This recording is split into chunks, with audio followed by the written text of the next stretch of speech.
An independent United Nations Commission of Inquiry has found Israeli officials guilty of inciting genocide in Gaza.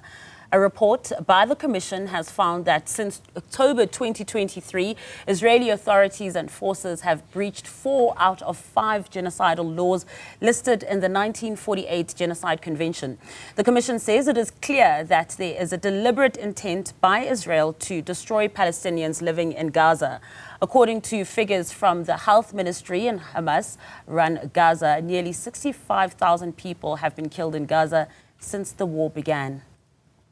Now let's talk more about this with senior researcher at the Mapungubwe Institute for Strategic Reflection, Jeenah. Naeem, thank you so much for joining us this afternoon. Firstly, your reaction to the big news coming out of the UN. Well, it's, any independent commission that's going to look at this matter will find in the same way that this commission has. South Africa said from December 23 that there was a genocide taking place, and it was clear already from then that there was.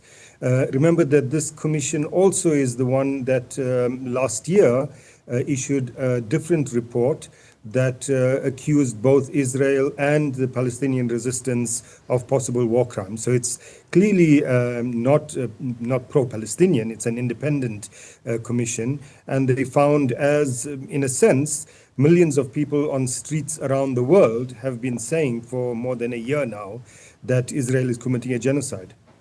And as you're mentioning as well, this has been said around the world as well, but in your view, what role should the international community play in responding to this humanitarian crisis, especially in light of the UN's findings? Well, the humanitarian crisis is a result of the genocide. So the thing that the international community should be dealing with is the root of the humanitarian crisis, which is the genocide that Israel has unleashed and the broader Israeli occupation. What does that mean in terms of the Genocide Convention, which South Africa is arguing, for example, at the International Court of Justice, that Israel is in violation of? In terms of that convention, all signatories to that convention, which is virtually every government in the world, has a responsibility to prevent genocide from taking place, to stop it from taking place. Which means, for example, that a country like South Africa, although we've gone to the ICJ, we still have not imposed sanctions on Israel. So, for example, South Africa exports coal to Israel, is the largest exporter of coal to Israel, and coal is the substance that provides the energy that fuels the artificial intelligence that identifies targets in Gaza and kills people. If we say that there's a genocide taking place, we have a responsibility to stop it, and that should include not exporting coal. It should include isolating the Israeli state, imposing sanctions, etc. And even, actually, the international community has a responsibility to use military means in order to stop this genocide from continuing. We've, it's been going on for 2 years now, and as I said, most people in the world have accepted that for almost 2 years there's a genocide now, but governments refuse to act. Do you think governments will be reacting differently in light of these findings now by the UN? I don't believe so. I think that it gives moral power to the argument, but if governments have not acted in any way to ensure that the provisional measures issued by the World Court, by the International Court of Justice early last year and subsequently, the international community has done nothing to ensure that those are applied. Israel snubs its nose at it. So does the United States. This independent commission that came up with this report was set up by the Human Rights Council. The United States has withdrawn from that council. Israel demands that this commission, actually, it wasn't set up now, it was set up in 2021. Israel demands that the commission must be dissolved. So those two, the main culprits in this whole genocide, are not going to do anything. And it seems like the rest of the world is too afraid or too unconcerned to actually do anything that will matter. I mean, they have debates at the United Nations about, should we agree or recognize a Palestinian state? Should we sign on to a two-state solution? But hundreds of people are getting killed, like 100 people a day in Gaza.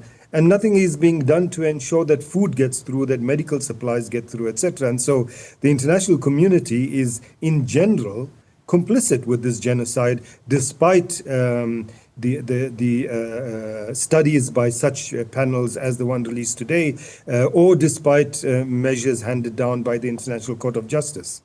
So pretty much more of the same. And you're also mentioning the current situation on the ground. And I want us to talk about what are the main obstacles you face in delivering aid under those current conditions, including political, logistical, or security challenges. Well, there's one major challenge, if you like, and that is that Israel is preventing aid from getting in. I mean, this in itself is a war crime. There are hundreds of trucks waiting on the border to get into Gaza with aid. The United Nations says that it has enough aid to be able to supply every single person who's still alive in Gaza for the next 3 months, but Israel refuses to allow that to get in. And so really the culprit here is Israel, together with the United States, because Israel and the US have set up this so-called Gaza Humanitarian Foundation, which is run by mercenaries. And it seems that their only task is not to provide aid, but actually to kill people who come to receive aid. So the real challenge is the US and Israel preventing aid from getting into Gaza. But even if tomorrow the borders were opened and all of those trucks were able to get in, the conditions of people now, after months of not having food and not having water, is so dire that just giving them food immediately is not going to help. They're going to need lots of medical treatment before they are normal, if I can use that term, enough to be able to actually make use of the food that they're given. So you have a situation where Israel is determined, literally determined, to kill off 2 million people. And no one's doing anything about it, frankly. And on that point as well, what would you say the long-term implications of this ongoing conflict for Gaza's civilian population and infrastructure would be? From a humanitarian perspective, one is that Gaza for a long time is going to remain unlivable. I mean, the Israelis have even poisoned some of the water sources. Those kinds of things will have to be dealt with. The reconstruction, virtually, almost every building in Gaza has been destroyed. Every building has been damaged. Almost all have been destroyed. That will have to be reconstructed. That will take years. And then the psychological cost of living through a genocide. Every single family in Gaza has lost family members. Some families have been hundreds of families, completely wiped off and don't exist anymore. All of that will have to be dealt with. Churches, mosques, hospitals have been destroyed. All of that will have to be dealt with. But, that's from a humanitarian perspective. But from a bigger political perspective, I find it difficult to see how, unless the international community forces Israel to end its occupation, starting with lifting the siege on Gaza, how are we going to see any sort of peace there? It is clear that Palestinians are determined to resist this colonization and military occupation for as long as it takes. Israel, it is clear, is determined that it does not want peace. I mean, it last week bombed mediators that were looking at a peace deal in the country that was the mediator in this. So it clearly doesn't want a solution, which means that the resistance to this military occupation and colonization is going to continue for a while unless the rest of the world does something about it. Jeenah, thank you so much. Always appreciate getting your insights. That is a senior researcher at the Mapungubwe Institute for Strategic Reflection, Jeenah.